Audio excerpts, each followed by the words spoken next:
네, 여름 극장과 성수기를 맞아서 한국 영화 대작들의 뜨거운 경쟁이 본격적으로 시작됐습니다. 네, 코로나19 이후 오랜 침체기를 겪은 한국 영화들의 심기일전이 기대되는데요. 어제 개봉한 영화 김성훈 감독의 비공식 작전 주지훈 배우 지금 스튜디오에 나와 있습니다. 어서 오세요. 어서 오십시오. 안녕하세요. 반갑습니다. 안녕하세요. 반갑습니다. 저희가 영상으로 과거 작품들 이렇게 한 번씩 봤는데 정말 작품 많이 찍었고 대작들이 많네요. 네. 히트작도 많고요. 감사하게도 뭐 그런 좋은 작품들에 제가 출연할 기회가 있어서 예. 네. 감사한 일이죠. 예. 뉴스는 처음이시죠? 처음입니다. 요즘 홍보하시느라고 굉장히 바쁘시더라고요. 그 하정우 씨랑 많이 다니시던데 혼자 나오시니까 좀 어떠세요? 저희가 뭐 배우가 정우영이랑 저랑 딱 두 명밖에 없어서 예. 아무래도 관객 여러분께 좀 이런 영화가 있다는 소개를 시켜드리고 싶은데 네. 네. 그래서 그걸 좀 각자 해서 좀 뭐랄까 여러 매체에서 좀 더 많이 알리고 싶어서 좀 따로 움직이고 있습니다. 그렇군요. 뉴스 나오시니까 어떠세요? 지금 굉장히 긴장 상태예요. 지금 뒤쪽 잠깐 보시면 저희 앵커들 뉴스 끝났는데 안 가고 아이고 감사합니다. 네, 지금 주지훈 배우 보겠다고 아이고. 기다리고 있거든요. 저희 영화 얘기를 좀 해볼게요. 네. 일단 비공식 작전 1986년 레바논 외교관 납치 사건을 다룬 영화인데 소재 자체는 굉장히 심각한 것 같은데 네네네. 그 내용 보면 굉장히 유쾌하다고 하더라고요. 왜냐면 저희가 어떤 뭐 코미디를 차용하고 있거나 이런 게 아니라 정말 어떤 소시민들 그리고 저희가 납치된 외교관을 찾으러 가는 하정우 역할의 민준 역할도 예. 특수 요원이라든가 아. 뭐 군인이라든가 이런 게 아니라 정말 어떤 행정을 보는 분이 예. 정말 그런 현장에 투입되고 저도 그 나라에 있는 그냥 택시 기사일 뿐인데 아.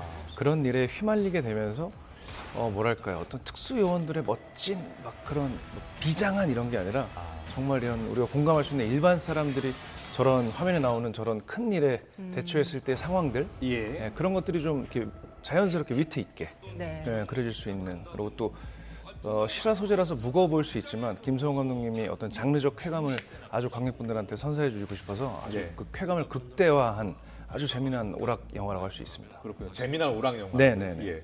그 하정우 씨가 이제 외교관으로 나오는 거고 저는 택시 기사로 나오고 주진우 있습니다. 씨는 택시기사. 택시기사가- 어울리십니까? 어울린다고 생각하세요?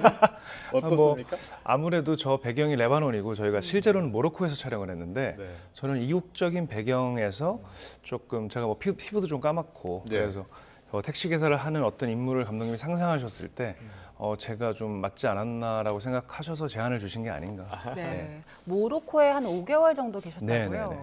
그 5개월 동안 한국에 한 번도 안 들어오신 건가요? 이게 그때는 좀 코로나 거의 끝날 시기여서 한 번 가려면 뭐 절차도 굉장히 복잡하고 또 직항도 없어서 한 30여 시간이 걸려서 돌아올 엄두가 안 났죠. 네. 그 한국 음식이 굉장히 그리우셨을 것 같아요. 좀 제가 한 번도 해외를 나가서 한식을 찾아본 적이 없는 스타일인데 네.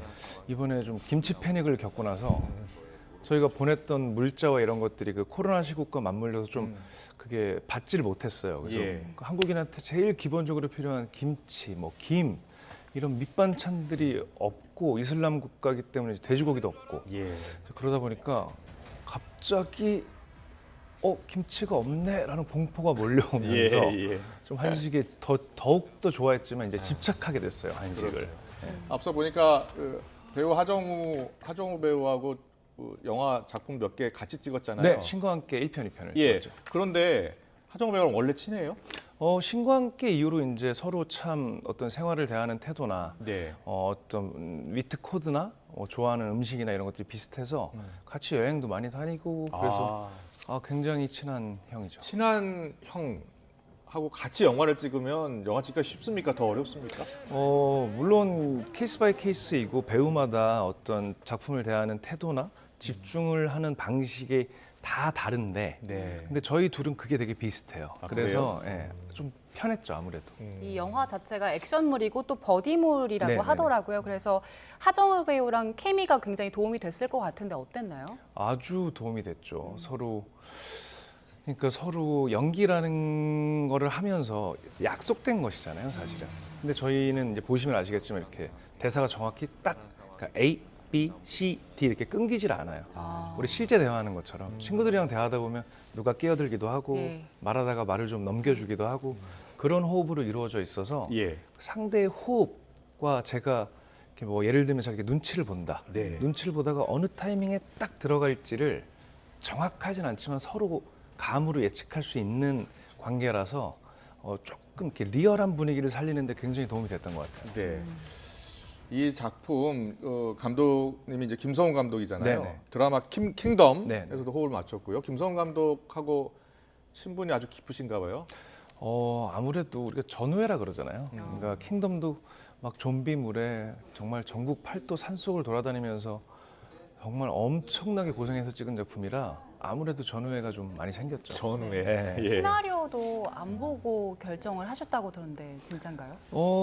왜냐하면 제가 저한테 이 대본을 주시기 전에 정우 형이랑 이제 두 분이 어떤 작품을 하신다는 걸 알고 있었어요. 아. 알고 있었는데 제가 킹덤으로 싱가포르에 이제 킹덤을 소개하러 간 자리가 있었는데 감독님께서 그냥 되게 위트 있으세요. 자기 너무 바쁜데 지훈 씨 저한테 5분만 시간 내줄 수 있냐. 네. 그래갖고 뭐 뒤풀이 자리에서 이제 감독님 방에서 네. 그 방 침실 어떻게 구석으로 저를 이제 심리적으로 압박을 이렇게 하시더라고요. 구석으로.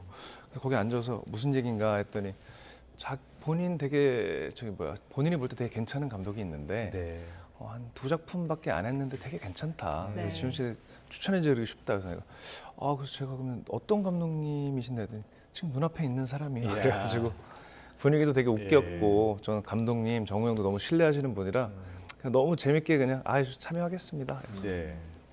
이 비공식 작전 이제 좀 얘기 좀 해볼게요. 이 영화가 납치된 동료를 구하기 위해서 이제 외교관이 가고 그쵸. 하정우 씨가 외교관으로 가고 이제 현지 택시 기사 역할을 하는 네네네. 거잖아요. 근데 그 택시 기사라는 인물이 본인 성격하고 많이 비슷한 것 같아요. 물론 뭐 모든 분들이 뭐 다 다양한 성격이 있겠지만 저 또한 좀 아무래도 좀 외향적인 게 있으니까 배우란 직업을 또 하고 있겠죠. 그래서 택시 기사로서 저 시대의 영화를 보시면 아시겠지만 이렇게 조용히 손님분들을 기다리는 상황이 아니고 되게 호객행위를 많이 해야 돼요. 뭐 그런 역할을 하는 공항에서도 거군요. 그렇고 그러다 보니 의상도 저렇게 먼 타국에서 혼자밖에 없는 동양인이 경쟁력이 있어야 되잖아요. 네, 그래서 네. 눈에 띌 수 있게 아무래도 고객분들이 저를 많이 쳐다볼 수 있게 의상이나 그런 것도 컨셉을 이제 그렇게 잡은 거죠. 저게 실화를 바탕으로 했다고 네네. 하더라고요. 1987년 86년. 6년 네. 레바논에서 네네. 우리 외교관이 실제로 납치가 네네네네. 됐었고 그 외교관이 21개월 만에 또 귀환을 했고 네네. 그 과정을 이제 상상 속에서 그린 작품이라는 그쵸. 거예요. 예. 네, 완전히 영화적 아주 상업적인 영화로서의 어떤 충분한 재미와 그렇다고 해서 뭐 그런 실화를 뭐 가볍다기보다 예. 그 안에 있는 어떤 인간들의 관계에 대한 얘기들을 담고 있는 거여서 저는 제가 출연했지만 영화 보면서 뭐 하정우 선배 역할, 제 역할을 떠나서 이 스토리가 이어지잖아요. 예. 근데 어떻게 보면 실제로는 각자의 위치에서 입장에서 네. 저희가 어쩔 수 없는 선택들을 해야 되잖아요. 예. 어떤 때는 뭐랄까요, 좀 아주 선한 선택이 아닌 선택을 해야 될 때도 있잖아요. 그러니까 꼭 선의 반대가 악은 아니지만. 네, 네. 예, 예. 근데 저희 중간중간 나오는 인물들이 어떻게 보면 요즘 세상에 관객분들이 참 저랬으면 좋겠다. 그러니까 저런 모습을 보고 싶다 하는 모습들이 저는 봤어요. 네. 그 동료 외교관이나 예를 들면 택시 기사인 저도 처음에는 어떤 돈이나 저의 목적을 위해서 도와주지만 어떤 관계와 어떤 이 인류애적인 마음으로 이제 자발적으로 참여하게 되는 그런 네. 모습들이 예. 쉽진 않지만 참 우리가 서로 이랬으면 좋겠다. 이런 좀 선한 마음으로 서로를 바라봐주면 어떨까라는 모습들을 저는 제 영화에서 좀 인상 깊게 봤어요. 네. 그렇군요. 영화 비공식 작전 어제 개봉을 했고요. 네, 어제 개봉했습니다. 보신 분들 관람평을 좀 보니까 그 카체이싱 장면, 네, 네, 네. 추격신에 대해서 굉장히 호평을 하더라고요. 직접 다 운전을 하신 건가요? 뭐 100%일 수는 없고요. 뭐 저희가 뭐 차가 부서지거나 어떤 차가 이제 사고가 나는 씬 같은 경우는 아무래도 전문 스턴트맨 분들이 해주시고, 근데 그렇지 않은 경우에는 어느 정도는 리스크가 있다 해도 거의 했죠. 예. 원래 운전을 좀 좋아하세요? 운전 좋아하고요, 드라이브하는 거 좋아하고 운전을 되게 잘해요 저는. 이 영화 아직 이제 개봉한 지 어제 이틀밖에 안 됐기 때문에 이제 보러 가시는 분들을 위해서 관전 포인트라고 해야 되나요? 어떤 부분을 참 유심히 보면 좋을 것 같다라는 얘기 좀 해주세요. 저희 영화가 예. 지금 저도 이제 이렇게 추이를 지켜보니까 뭐 실화 바탕 그리고 어떤 레바논 배경 네. 이래서 좀 무겁고 되게 어려운 얘기라고 생각을 하시는 경향이 좀 있는 것 같아요. 네, 네. 근데 저희는 뭐랄까 여름 상업 영화로서 굉장히 이 실화의 얘기에 어떤 그 진득함을 담으면서도 네. 어떤 상업 영화로서 어떤 오락거리, 어떤 장르적 쾌감을 굉장히 극대화시키려고 노력을 해서 만든 영화라서 예. 그래서 아무래도 카체이싱 얘기나 이런 영화적 장르적 쾌감을 주시는 씬들이 예. 관객분들의 평이 참 좋으신 것 같아서 너무 감사해하고 있습니다. 예. 그리고 그 모가디슈나 이전에 교섭이랑 비교하는 댓글들도 조금씩 그럴 수 있더라고요. 있죠. 네. 그 우리 비공식 작전만의 차별점이라면 어떤 게 있을까요? 모가디슈와 교섭이라는 영화의 미덕이 충분히 있는 것이고 저희 영화는 그 배경 소재가 좀 비슷해 보일 수는 있어요. 네. 근데 그 안에서의 뭐랄까요? 냉면도 물냉면, 비빔냉면, 예. 뭐 함흥냉면, 평양냉면 이게 스토리가 다르니까. 다 맛이 다르잖아요. 다르고, 예. 그리고 똑같은 맥주여도 우리가 겨울에 먹는 맥주와 한여름에 땡볕을 산책하고 와서 운동하고 와서 착 시원하게 마시는 맥주의 맛이 다르듯이 또 상대에 따라 다르잖아요.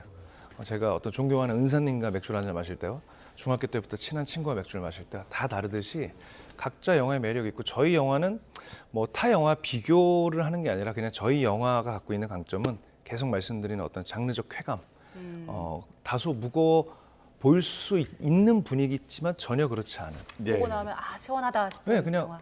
여름 영화 되게 시원하게 재밌게 잘 봤다 친구들이랑 저 영화에서 카체이신 되게 재밌는데 저 어떻게 찍었지? 막 이런 그런 그렇군요. 귀여운 구석이 많은 영화예요. 예. 네. 우리 주준 씨가 이제 영화 배우 생활 18년 네. 하셨잖아요. 앞서 저희가 이제 영상으로 정리를 했을 때 처음에 이제 궁이라는 드라마에서 네네네. 큰 인기를 끌었고 연기를 하면 할수록 어렵다는 분들이 많더라고요. 어떻게 느끼세요? 저도 옛날에 선배님들이 그런 얘기하면 그냥 어떤 겸손의 표현인 줄 알았어요. 예. 왜냐면 초반에는 1년, 2년, 3년, 4년, 5년 하면 제가 봐도 제가 좀 느는 게 느껴지고 또 친한 사람도 생기다 보니까 현장도 편해지고 네. 근데 점점 연기라는 것이 어떤 대사를 치고 집중을 하고 감정을 느끼고 그런 거 이상으로 네. 이 현장에 대한 이해라든가 뭐 앵커님들도 똑같으시겠지만 네, 네. 카메라의 위치나 어떤 조명이나 이런 것들에 의한 어떤 다른 행동들이 나오잖아요. 다른 네. 방식의 이제 그런 것들을 조금 고민도 같이 해야 되는 나이와 네. 연차가 되면서 또 감독님들이나 상대 배우나 이런 분들도 서로 기대고 이제 각자의 것만 하는 게 아닌 서로 기대고 호흡하는 부분들이 생기면서 진짜로 점점 어려워지는 것 같아요. 어떤 배우로 남고 싶으세요? 저는 언제부턴가 그런 생각이 들더라고요. 저는 배우라는 직업을 가지면서 그냥 즐겁게 단순히 즐겁고 제가 좋아하는 일을 열심히 했어요. 근데 어느덧 제가 얼마 전에 개봉한 미션 임파서블 그러니까 톰 크루즈 배우라든가 네, 네. 어떤 아. 작품이라든가 생각해 보면 그런 작품들이 제가 어릴 때부터 지금까지 저의 한평생의 옆에 있었더라고요. 네. 근데 그러다 보면 친구들이랑 어떤 과거의 추억을 얘기하거나 그럴 때 어떤 그 시대의 무드를 얘기할 때도 영화, 음악 이런 문화 예술이 되게 큰 힘을 그렇죠. 주는 예. 느낌을 받았어요. 예. 근데 그때부터 조금 더 많은 책임감을 느끼게 됐고 저도 관객분들이 주지훈이라는 배우보다는 제 얼굴을 보거나 그러니까 제가 나왔던 지금으로 따지면 한 몇 년 뒤에 아니면 또는 비공식 작전에 제 얼굴을 봤을 때 어떤 분은 87년에 본인의 어떤 상황이 떠오르시고 네. 그때 우리 애를 처음 낳았지 아니면 저와 비슷한 해외에서 일하신 경험이 있으시면 예. 그러니까 그런 본인의 삶을 떠올릴 수 있는 그런 무드를 갖고 있는 또 네. 줄 수 있는 배우 또 그런 작품에 참여하고 싶죠 늘. 네. 궁 이후로 기대하겠습니다. 로맨스 장르는 한 번도 안 하셨고 뭐 이렇게 간간이 있지만 네. 완전히 딱 로맨스라는 작품을 해본 적은 없는 것 같아요. 네. 그래서 앞으로 좀 해보고 싶은 장르들이 있을 것 같은데 어떤 역할 해보고 싶으세요? 말씀하신 대로 로맨스도 관객분들을 되게 원한다는 말씀을 많이 들었고 예. 저도 되게 하고 싶어요. 그래서 뭐 투자 배급사 감독님들 저 로맨스 잘할 수 있습니다. 마지막으로요. 우리나라 영화 산업이 조금 어려움을 겪고 네, 있잖아요. 네, 예. 우리 시청자 여러분들, 관객분들 꼭 하고 싶은 말씀 있으면 해주세요. 제가 뭐 한 명의 그냥 작은 배우로서 뭐 영화계 전체나 배우 전체를 대변할 수는 없는데 예. 지금 여러 가지 코로나로 인해서 뭐랄까요. 어쨌든 영화도 어쨌든 페이를 지불을 하고 보는 것이기 때문에 네. 여러 가지 뭐 경기라든가 이런 것이 다 뭉쳐서 지금 좀 한국 영화 산업이 좀 침체되고 있는 것 같은데 네. 뭐 생각이 크지 않은 제가 할 수 있는 건 예. 연기 열심히 하고 작품을 더욱 더 재밌게 관객분들이 원하는 게 무엇인지를 더 세심히 살펴서 그렇게 그 좋은 작품이라는 게 꼭 뭐 퀄리티도 있고 재미도 있고 여러 가지 의미로 더욱더 저와 동료 배우와 감독님들이 고민해서 예. 관객분들에게 재밌는 작품 선사하면 또 다시 좋아지지 않을까 하는 희망을 갖고 있습니다. 네. 우리 영화 발전하려면 우리 훌륭한 배우 주지훈 배우 같은 배우도 있어야 되고 좋은 감독도 있어야 되고 무엇보다도 이를 응원해주는 이분들을 응원해주는 우리 관객이 있어야 되지 않을까 생각이 듭니다. 비공식 작전의 주지훈 배우 만나봤습니다. 잘 들었습니다. 감사합니다. 고맙습니다.